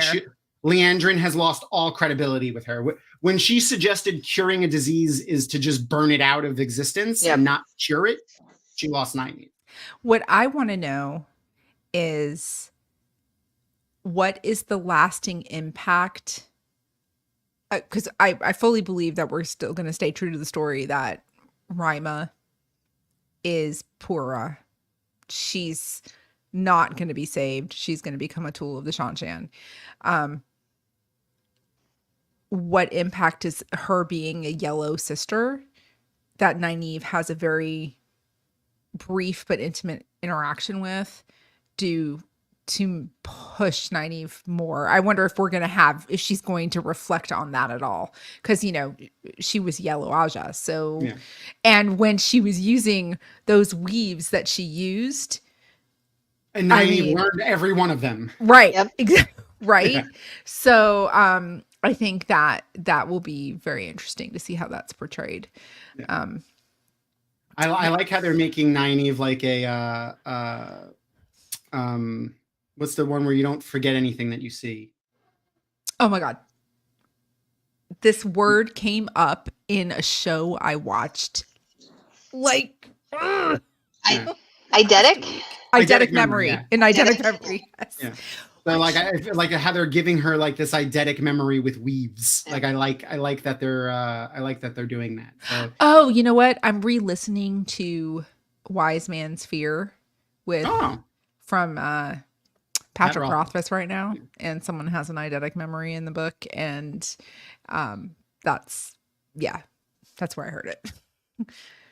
Nick Podell is an awesome audiobook narrator. oh by yeah, the he's way. great. He's If that's the amazing. guy that reads, because I listen to them too, and Yeah, that the he's really audiobook, good. the guy that does the narration for that is fantastic. Yeah. Sorry, off topic. I apologize. Yeah. No, I that's do all that a good. lot. Talking about other books is perfectly fine, and we go off topic all the time. Oh yeah, I do remember that scene too. Yep. Mm-hmm. Yep. And so it's an interesting idea that they knew how to take away the effects of the madness on the brain. Though I guess the taint would only have been in effect for, we don't know how much time had passed from when Lews Therin left the boar and went back to his home, and when that scene happened. Like, the corpses that they were stepping over weren't desiccated, so it couldn't have been that long. It had just happened. His family. I wonder if it had to do at all with how much power you used in those first days. Like, the more you channeled, the more you. Well, they did say all of the 100 companions went instantly mad. All of right, them. because that was a rebound action, Yeah. right? It was like a Yeah. rebound. So it couldn't have been years. Like, it had to have been. Well, because people would were say at celebrating. The boar is closed. People are celebrating in the streets, and then it had to be within months, at least, at the most months. At the most, I would At the say most, days. weeks. Days, Yeah, weeks. days or Yeah. weeks. You probably start hearing rumors of, this widespread type of Or at least the destruction from the 100 companions. Like, right. That's what I mean. You Yeah. start hearing these rumors of, all this stuff. It just, and if they have traveling, can you imagine? I can't even imagine being alive during something like that. The world being ripped apart in It's so like much. literally everybody has access to their own personal nuclear weapon arsenal. Yeah. Like, seriously, like all the wars we've ever fought in the First Age being unleashed upon the earth all at the same time. In all the natural catastrophes that have ever happened being unleashed on the all earth happening at once. all at the same time. Yeah. Within like a couple years. Like, no. I can't even imagine. That's right. They got it direct from the source. It didn't leak into them. They got it direct tap. They were, so from what the do they dark call room. it? What do they call it when they trace a disease? And you've got specimen 0. What is that called? Like when they look for the person who's first infected in a, like from a pathological sense, they look for, it's not agent 0, but it's like patient 0. Patient 0, yeah. Those They 100 were all companions, patient though, 0 were for the patient team. 0. It was like, Yeah. yeah. There you go. Thank you, Arosa. Arosa. Yes, patient 0.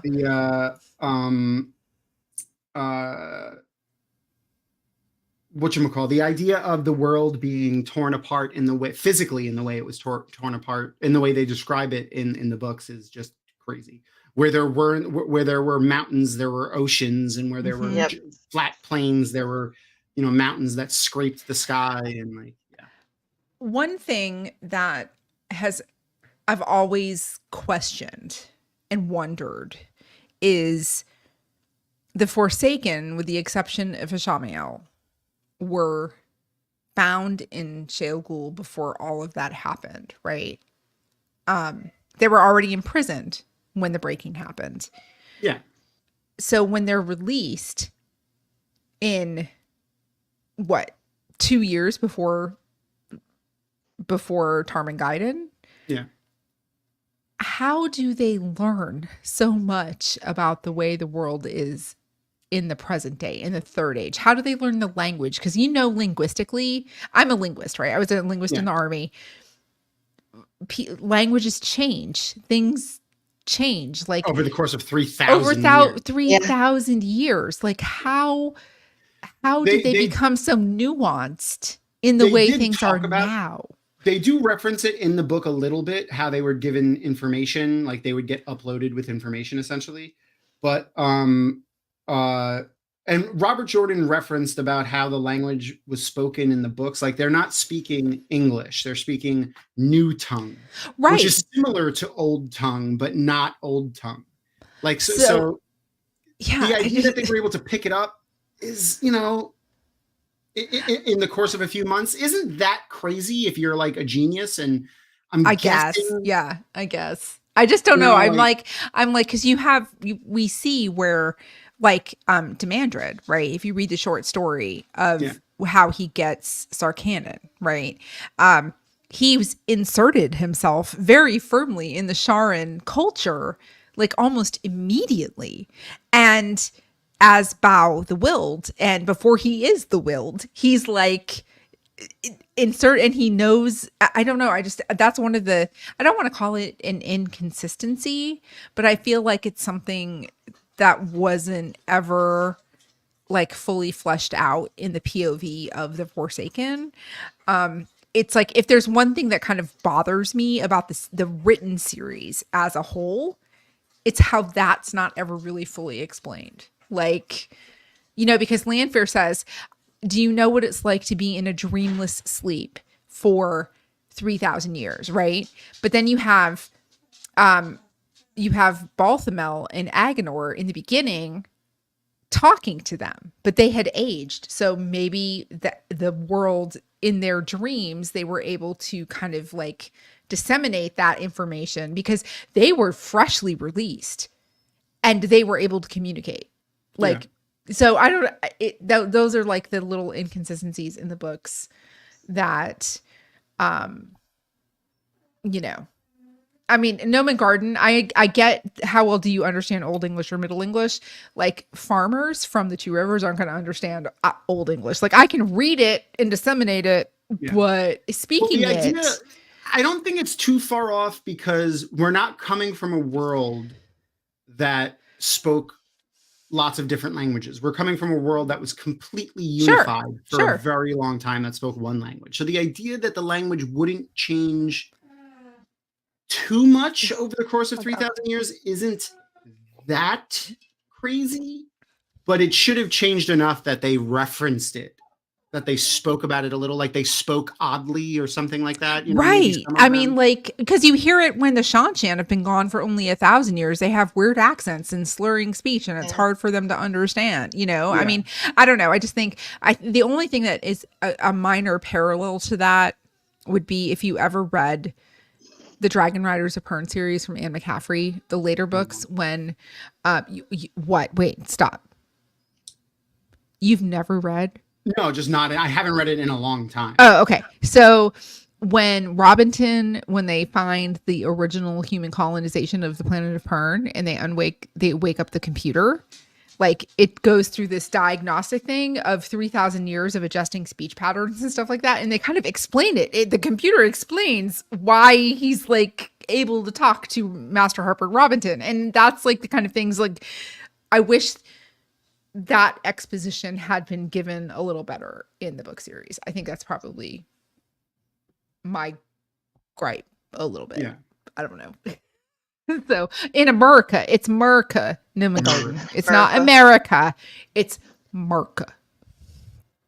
Okay, they but talk that's like what this. Like that is what I love about this series.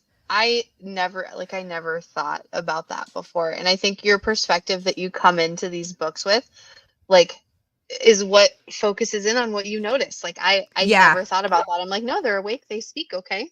That just never crossed my mind. Like that's amazing. I love that. Yeah, that's a good point, String Flame.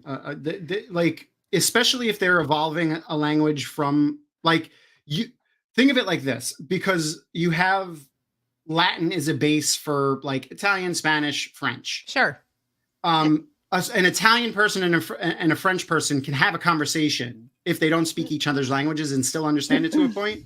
So the idea of one language descending, like the language that they're speaking, the new tongue that they speak in the current setting, and then the old tongue adapting to it, like as someone coming into the world, like the Forsaken. It makes sense, but they should have referenced it at least once. Like, but they speak new tongue flawlessly.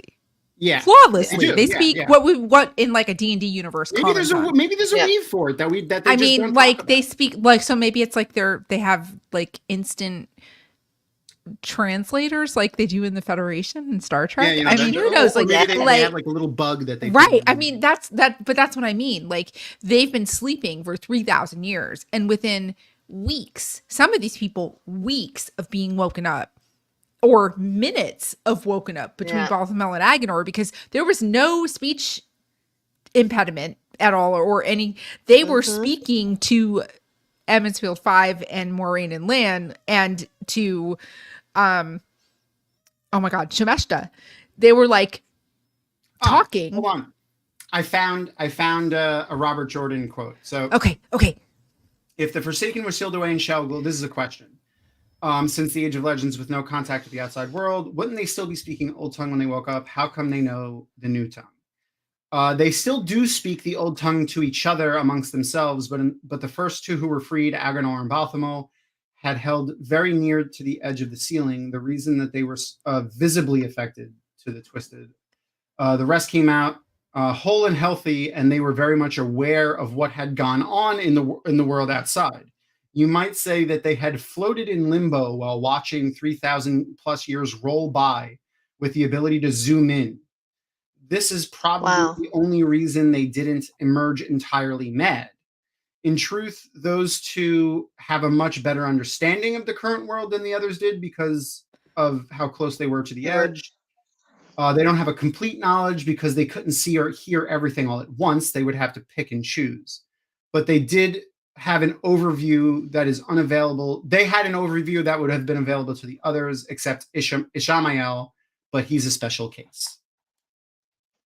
Okay, so that's all awesome that he said that, but it kind of contradicts what Lanfear says to Rand. Can you imagine being in a dreamless sleep for 3,000 years, right? Like, so okay, I didn't know that. Thank you so much. Yeah, no problem. Like I have the Robert Jordan interview database. I love that. I love it. I'm so glad that I mean, that pretty much, and straight from literally from the creator's mouth, right? Yeah, so I love that. I love that. And by the way, that was from an interview from January 25th, 2005. A core question of the week on Dragonmount, actually. I love it so much. It made my night. Question of the week on Dragonmount that they would post on, that he would, because Robert Jordan used Dragonmount as his official platform, right? Yeah, for a long time. So I love that. So they used to post a lot of that on there. I love that. I don't think they could see and communicate with each other. At the very least, not any of the other Forsaken. Like in the books, other than Ishamael, Balthamel and Agenor were the least sealed. So maybe they had something that they could do, but all of the others are talked about being in a dreamless sleep. So, so I guess it would be like a coma, right? Yeah. Like where people who are comatose and they've been comatose, they come back and they say, I heard things going on around me. Like they had some kind of level of cognition. So that would make sense. And okay, fantastic. I have been reading these books since freaking 1991 and I just learned something new. That's the great part about the Wheel of Time. And it's not even like you have to go into the interviews to find new stuff, because you could read through the books and just realize, new things that pop out. Exactly. I love it. I'm here for it. That's why this fandom is amazing. Amazing. And Tom, I'm so glad you're my brother from another Always. So, I guess, it's about 20 to 11. So I think that's a good spot to wrap up on. That was a good little spot. I love hearing words straight from the creator. It's reminiscent to hearing when he would actually do panels and stuff like that. Was at Dragon Con and things. It was really cool. I only got to meet him personally once, but I've seen a lot of, I saw a lot of his stuff back before I became a part of the community. I Love am it. now, Love it. what was before. But yeah, it was really cool. Did I tell you about the time that I met him and my cousin made a fool out of himself? Have I You told did. that? You've shared it with me. I don't know if you've shared it with in amongst everybody. All right. So I Yeah, I love don't know. embarrassing my cousin. So anytime I get a chance to do it again, it's fantastic. So this is this, and it's a quick story, and then we'll be done. The short version is, so I used to be guest services at JordanCon. I managed like the speakers, the panelists, the guest of honor, and stuff like that. Yeah. Brent Weeks was this year's guest of honor. We have a dinner Thursday night with the senior staff and the guests of honor. Brandon goes when he's there. So at the table is me, my wife, Jen and Jimmy Liang, the chair and spouse of the chair. That's what his badge said, spouse of the chair. And Maria and Harriet, and this was the last time Harriet attended a JordanCon because then COVID. And then Brent Weeks and his wife. So Brent and I were talking about his schedule. He asked about a signing. He was like, this is a smaller convention as compared to like Comic-Con and DragonCon. He's like, so you guys, we don't need security or whatever for the signing. He's like, and I was like, nah, it'll be fine. I'm like, it's just the normal weirdos here. You don't have to worry about like crazy weirdos too much. So then Harriet and him started sharing stories about weird things they heard at signings. And I chimed in with this one that I heard from that I experienced. So at the signing of Knife of Dreams, my cousin walked up to the table in front of me. He was in line in front of me, and he handed Robert Jordan the book, and he said, "It's like having Jesus sign a first edition copy of the Bible." So Robert Jordan got a really disgusted look on his face. He signed the book. He pushed it across the table, not like hard, but just slid it across the table back to my cousin. And he just looked at him and said, very, very disappointedly, "I write a book, son. I write a book." And then that was it. And my cousin walked away. So then I was like, oh man, people are crazy. And then he told the story. He told the story that he always tells. He's like, that's not even the craziest thing I heard. The one about the Hell's Angels saying that they would desecrate his grave if he died before he finished the series. And didn't have to. So cut to back to this dinner that we're having in 2018 or 2019. And I told that story. Harriet stops eating in the middle of dinner and she goes, "Oh." And I'm like, "Yes." And she's like, "That one made it to the table." I was like, the table, capital what does that T, mean, capital T. And she said, well, Jim would sometimes, for those who don't know, Robert Jordan's real name is James Rigney, James Oliver Rigney, Jim. So he said Jim would sometimes regale our guests with stories from signings, and that one made it to the table. Wow.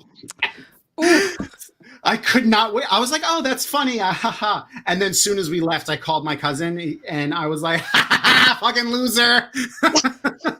Oh my God. Fantastic. So fantastic. Oh man. And then if you want to see another funny one, Google Robert Jordan German Shepherd, and I'll leave that for everybody. But that person that is referenced in that story that you're going to read, if you Google those two things, is the current CEO of Dragonmount, Kathy Campbell. So go ahead and nice. German Shepherd, Robert Jordan. Nice. Anyway, Beth, what are you? You said you're playing Horizon Zero, Forbidden West right now. Yep, I have not ever played the DLC that came out a few months ago, so I'm really you're going to do that after you finish the campaign. I've only beaten the game one time, so it's going to be kind of fresh. Also, it's the last piece of work that Lance Reddick did before he passed away. God. So sad. We ended on a high note. R.I.P. Lance Reddick. If you guys don't know who Lance Reddick is, watch The Google Wire him. Immediately. Well, watch The Wire and watch Fringe. Yeah. And Fringe was great. He was great in Fringe. Yeah, so he's amazing, and he left us too soon at the age of 62. But I also, just kind of on my off nights. Actually, I have to say I've started streaming on TikTok. I have access to TikTok Live Studio, and that nice. has really expanded my gaming And you're views at a Beth lot. Doman on TikTok too, Yes, I am. Beth.Doman. Beth Doman. That's Yeah. different. And so a lot of times I'll just stream on TikTok, but I won't go live on Twitch just because it's easier, because TikTok doesn't let you like integrate into streaming software. You have to use their software. So it's a little bit different.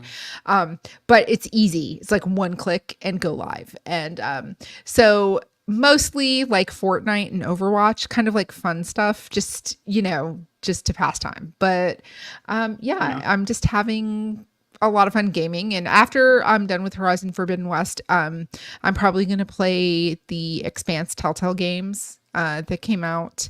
Kara Gee stars in it. It's Kamina Drummer's backstory. If you have ever watched The Expanse and you know who Kara Gee is, Kara Gee for Aegeanin. If we are going to cast Aegeanin in the Wheel of Time, it needs to be Kara Gee. You're bringing Shohreh Aghadoshlu in. You gotta bring in Kara Gee for Aegeanin, please. Please. I totally that's my agree. plea. She was like, she's a great actress, and I like she would be great for if they keep that storyline. Yeah. Or Aludra. She would also make a great Aludra. Ooh. Just saying. Anyway. Okay. That's what I'm up to. Yay. And you can find me on Sunday nights with Way of the Leave.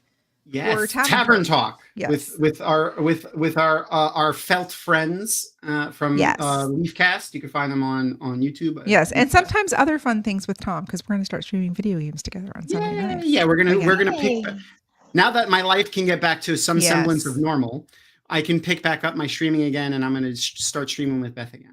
And I'm gonna do a regular streaming schedule starting probably tomorrow morning. Actually, Fantastic. I think 10 Let's. a.m. Are we going to tell people what we're going to play? Sure. We're going to play Final Fantasy 14. I think. I Final played it Fantasy way back in Online, the day. basically. Like I've Yeah. I've never played. I haven't. I mean, I've played Final Fantasy single player, but I have not played. Completely different. It's very, very It's different. very different. Like the nomenclature of things. Is Can I be a similar, red mage? That's all I want to You know. you could be a lot of yes. You Can I be a red- white mage? You could be a white mage. You could be a black mage. You Okay, could be a red let's mage. go. You could, yeah, and you could be all of them at once because you could just the way they Multi-class. do classes is you just switch weapons in that game and it changes your class. I'm here for it. Let's go. Mm. We're gonna have fun. Pretty cool. My brother from another mother. We're gonna have fun wreaking havoc on Twitch and YouTube. And Sunday then nights. next week for episode 3, we're gonna have as our special guests Twatcast. It's definitely gonna be Joe and maybe Jono and maybe Tom. Tom is always iffy because he's just an iffy person, and that's fine because he's elusive. And he's a Tom, and Toms are elusive. Okay, that's just the way we work. So make sure to tune in next week. I to love the catch Joe Twatcast and guys. Jono. I So love them. Oh yeah, they're fantastic. They're amazing. They're Yeah, amazing. absolutely fantastic. They're some of my favorite people. I've known them for sad to say like 20 years at this point. It's just God, just that kind of explains crazy. the corruption, the taint. It's true. That just true. explains it right there. And if Jono does come, I do have this ready. I have it ready to go. Okay, good, because that is facts right there. That is like that's not a trigger warning. That's just factual right there. Just Like fact. you just have to be careful with Joe. I have it ready to go. I love it. You should also. My recommendation is you need to try to get Tall on. Natalia from oh my god Theoryland, because Theoryland. oh my god, yeah, she yeah. is such a huge fan of the show. Every show for her yeah, I is a love 10 that. out of 10. Like Yeah, get she's get great. Frenzy and Tall on and like have like a total like Yeah. She's Yeah. Theoryland. That's a great point. I don't know. Like I'm Just stupid throwing for it not out having there, asked them before. because Natalia is just like top She's tier. fantastic, yeah. She's amazing. So anyway, She goes to I want to say she's been to every Jordan Con too. So I usually hang out with her a ton at Jordan Con. which makes me sad because I'm not going to be at Jordan Con next I year. know, but we'll see you at Very WalkCon. Maybe we can talk them into coming. No, I'm probably not going to walk on either. Oh no, that's No. extra sad now. We'll talk about it later. But All right. anyway, all right. Well, thank you everyone for hanging out with us, and we will see y'all next week. Next Love y'all. Monday. Peace. Bye.